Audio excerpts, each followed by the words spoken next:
Something when the world learns the freedom and the beauty and the completeness of non-doing. Mm-hmm. You know? Non-doing does not mean absence of activity. Non-being is the action without the doer. You know, and don't teach it like too much like that as philosophy, but more like from the place of observing.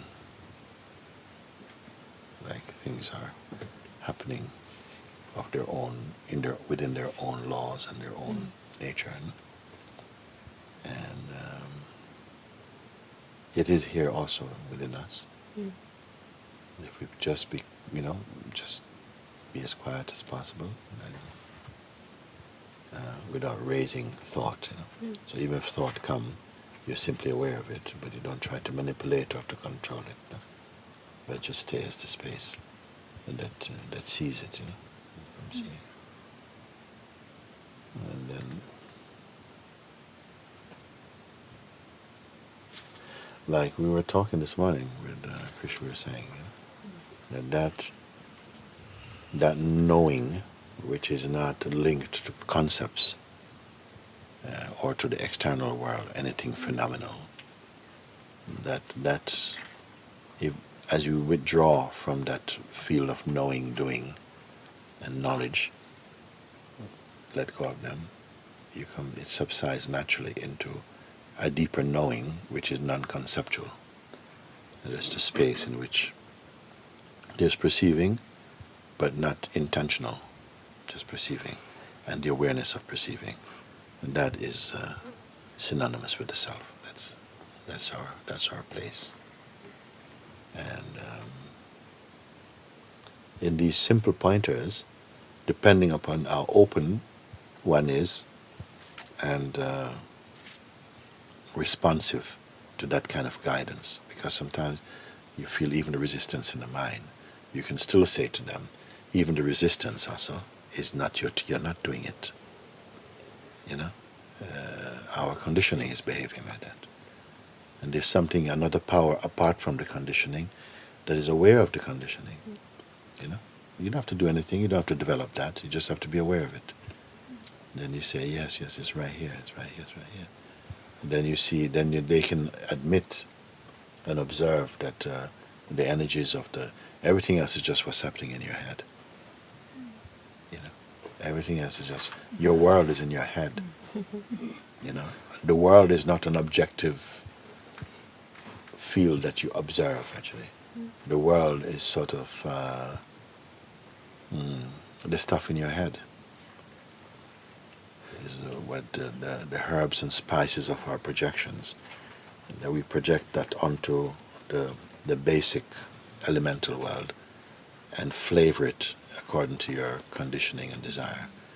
And then, assume that world is real. So that's why I say there's only one earth, but there are billions of worlds, because in each one, what I mean by world is the unique way in which you perceive things. Like we're sitting in this place, we can say this, in this field of so many different things, trees and hills and sky and people and earth and everything like that. But the inner response to them might be different.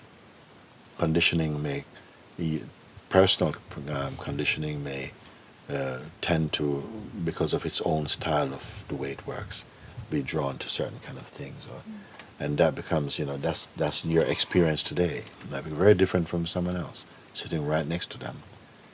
And so the point of that is that the world is not something that we all agree upon. Yeah. Or that tree is there, yes, it's tree is there, whatever.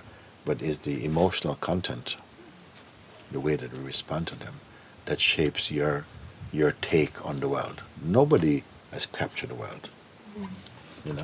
You only can project and imagine something over it, what we call a world. So earth and world is a different thing for me. Earth is one thing. World is more of a psychological, emotional, personal play, you know. And this is why the emphasis is only to become completely naked, empty of conceptual attachments to anything. It's there, like that. Everything is there. That is the treasure, and that is you. You are your treasure, and the discovering of your treasure. And like that. Everything comes from there. Everything is there. Actually, the natural life that belongs to this expression is here, but we're often not aware of it. So we're living the projected life that comes through the mind and through conditioning, what we think is good for the us that we think we are, or the I that I think I am. But gradually, just through your satsang is working on everybody all the time. You will have to keep on being grateful for it and opening to it and so on. Because the work, even yourself, you're not doing the work. It's happening automatically. We are in this satsang energy pool. It's just like we say that everything is growing. And when it stops growing and it's dead, it keeps changing. So, like the trees, they're always growing. The air is always moving. The consciousness is always expanding, always ripening. But when you're conscious of it, it ripens quicker. When you're conscious of it and you cooperate with it, let's say like that, because these words are still sort of like kindergarten to some extent. But when we continue to welcome it and to be, to love it and appreciate and respect it, then somehow the integration happens. When we move beyond knowing something to being what we say we know, from knowing to being. And say, yeah, I know I am the self. That's not the self saying. The knowing of the self and being self is the same. It should be the same. And then even the claim of that thing is it's not necessary. It's easier to say, yes, I know this, and I know I am the awareness. And who is saying I know I am the awareness? Is it the awareness saying I know I am the awareness? What does awareness have to say about awareness? So that's the subtlety. This is the subtlety where the final resistance that's left in human being is burnt there at the altar of this place, from the knowing to being. And being is not something you can do. Just when you see that even the knowing, I know this, I know I am this, is also perceived. And nothing is kept as a reference, some tangible reference for a self. And then you see that, but wait a second, some way, whatever I am is totally here, Before the birth of concepts or of feeling, everything that can be perceived is only arising in it, is its temporary aspects. This kind of natural meditation, simple meditation, remembering, becomes most natural. You don't have to learn so much. One time I was looking at even the Sufi saint was talking about the different things. And sometimes it's okay to hear the different subtle layers of the construction of the universe and of the subtle plays and how the body came into being and how the quintessence of the elements were first arriving there. And then after that somehow the spirit comes there, and then so the soul finally is pushed into that, and then the thing begins to take on. We can learn a little bit about it, but you don't have to learn so much about that. The true self-awareness doesn't have to go through that. Otherwise you start to learn the mind, so this is what happened, and so. But I'm talking about neat and direct, that all of what's happening in the mind, even auspiciously, is phenomenal to that which allows seeing to be recognized also. You stay with that. It's not that we're trying to come to a place where we are there but not doing. It's neither doing nor non-doing. It's beyond that. Because non-doing implies a non-doer. You see? So beyond this thing, and not beyond spatially, but subtly. Then you see that because what the people are afraid of, the ego mind is afraid of, is to have activities removed from you. But the activities are pure. It's only the activities that are driven by egoic identity that is impure. And you cannot stop activity. The cosmos create activity. The life force can manifest activity. Activity is not ego. You see, that's a mistake we make. Is that somehow, but if I come to that place, I have the non-doer, then when I sit on the shelf like some stone Buddha or something, you mistake completely. Then you're in the cosmic activity. You can perceive, but without confusion, in a unitive perceiving, not the way the ego wants ownership and praise and blame, and not without that. Can you imagine? Can you feel without it? Every time we come back to that place before concepts, you find it's already here. Before you came back to it, it's already here. When we come back to whatever came back to it, it's already there. And that which is already there, that's the one who is here, and that's what you are. And that has no conflict with activity. Activity is very necessary for it in its manifestation, but it's activity perceived from the purest unity.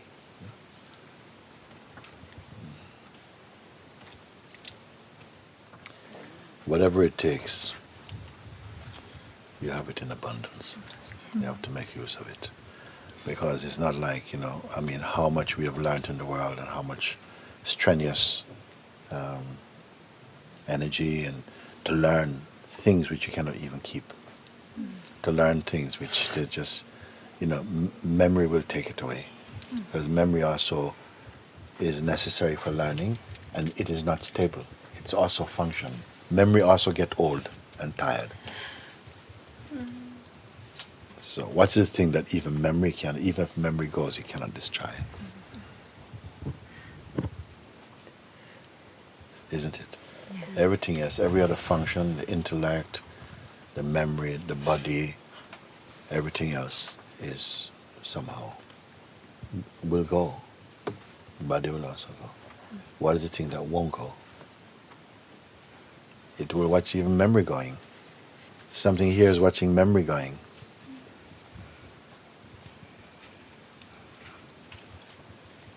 So that is the thing, simple, when our pointers have become so simple. I say, no, don't try to learn too many things because you're going to forget them anyway. Find the thing that is before remembering and forgetting. Then remembering and forgetting also, they are traffic. Where is that? Where has that ever gone? Where does it ever come from? And so the focus is simple. Nevertheless, the momentum, the force of habits from the mind, don't just walk away. They're going to keep coming. And it's good that they come, because if they don't come, you might feel like, well, I've transcended and everything. So when they come, they show you, whoa, we still have some, some work. And what is the work? Actually, is just to keep looking and see that was seen to come. And to acknowledge, register, confirm, and render your seeing that, but it's just this. Somehow we have to meditate on it, to stay with it until the efforts to stay also go. To stay meaning that you can leave. You have to be in that place that has no counterpart. That you can come or you can go. You can, before all of these. And where is that and when is it? It's always been. When doesn't matter to it. It's before every when. And every place, everywhere, it's already here in this. And then what to do? Who's been asked the question? It or something else? You say, what to do? To whom is the question addressed? To that which is or to that which wants to be it. And the want to be it is already watched from it. So this subtle, that's why I said to you one time, your meditation become like this, you can't do just like this. It's only on this point. If you manage to come to this place, to the quintessence of seeing, only this thing, it's this urge here. But I still am not there yet. Say, but who said this thing? What can this voice be apart from an appearance only? And if it has belief in it, then the belief will give a kind of solidity and a kind of, you see, like this. That being seen, stay being seen, stay with it, And if you put in even 10 minutes of looking like that, it is washing out everything, washing out.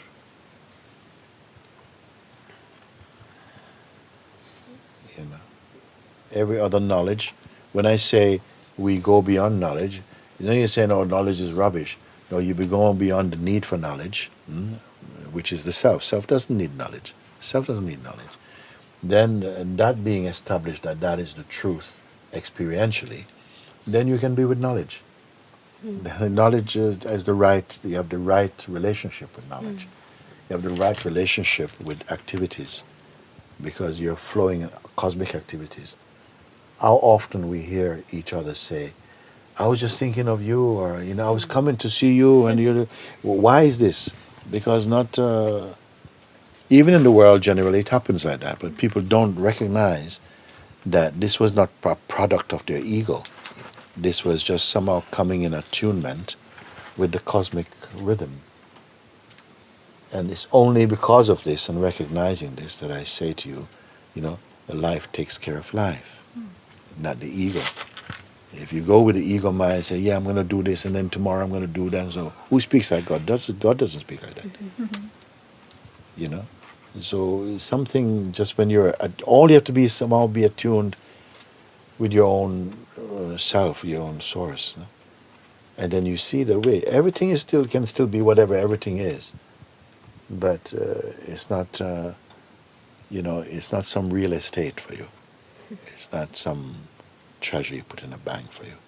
It's something that's very, it's different. Even if you have billions in a bank, and even if you have 100,000 cars and 10 palaces, you can still be free if you're not attached to them. If you don't think that, like we have an old saying, man can make money, but money cannot make man. No? If you understand that, all these things can be there. There's a story that from the ancient time, from the story of Solomon, and he said that Solomon was a king, and he's son of David, the son of King David. Solomon was, he said that God loved Solomon in the biblical language. That God loved Solomon, and God loved Solomon, and appeared in a dream to Solomon, and said to Solomon, Solomon, ask from me whatever your heart wants, and I'll give it to you. And Solomon reflected for a moment. He says, of all the things I can ask for, he says, Lord, just give me wisdom to guide these people wisely. Give me wisdom from you. And says God was so pleased with Solomon. He said, Solomon, I am deeply pleased with you because of all the things you could have chosen, riches, you could have chosen, so many things. You chose wisdom so that something for your people so you can guide the people wisely. So because you didn't choose other things, perishable things, I'm going to give them to you as well. You can have, I'm going to make you the wisest man in the world, no? Wiser than St. Francis and all this kind of, no? The wisest person in the world, but also I'm going to make you the richest also. Because you didn't ask for that. And then many times later, no? Jesus also said, when people were talking, oh, but what are we going to do? He says, don't worry about what you will eat or what you have to wear. Look at the flowers in the field, which so simple. Not even anybody plant them there, no? Look how beautiful they are. Not even Solomon, Jesus said, not even Solomon in all of his kingly splendor was dressed as perfectly as a flower, which is here only for a day and is gone the next day. And if God makes these things, look at the birds, he said they don't have bank accounts, they don't save up, and look how much they're cared for. So how much more would the power of God care for you? You see? But he say, seek first the kingdom of God, the kingdom of heaven. And all these things will come to you. But some people feel like, oh, I seek them so I can get all these things. I said, no, that's not the point. I said, what you need will come to you in even abundance, but don't seek those things. Seek first the kingdom of God. Then at another place he's saying, when asked, well, where is this kingdom of God? He said, it is within you. What kind of kingdom can be within you? It cannot be a kingdom. You cannot even fit a spoon inside your body. What kind of kingdom? Kingdom is palaces and no, not different kind of kingdom. Greater than all the kingdoms of the world is inside us. He's saying that, no? And you know it also, you see it, no? You don't know the teaching don't know, but you know what I'm saying. When I say the kingdom of heaven, what is this thing here? The kingdom of heaven is a place of peace and total silence and sense of completeness and the joy and the natural and intuitive knowing that this is everlasting. This itself is beyond time. That is referred to as kingdom.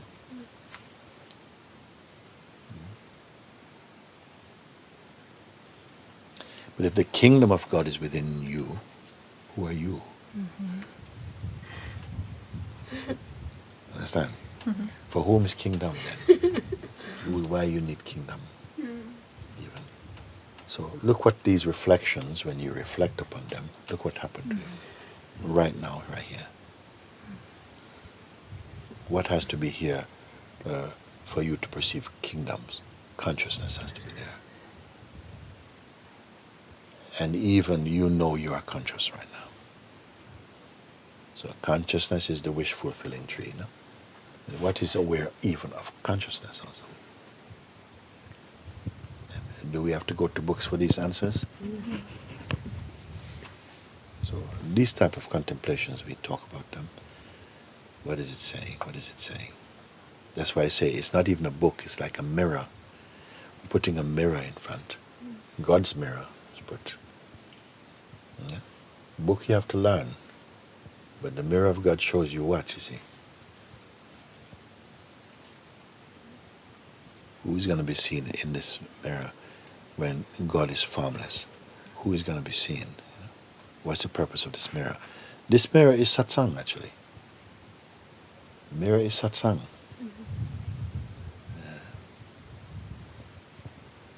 Who is in this mirror? You. You're there. But not the flesh and blood one.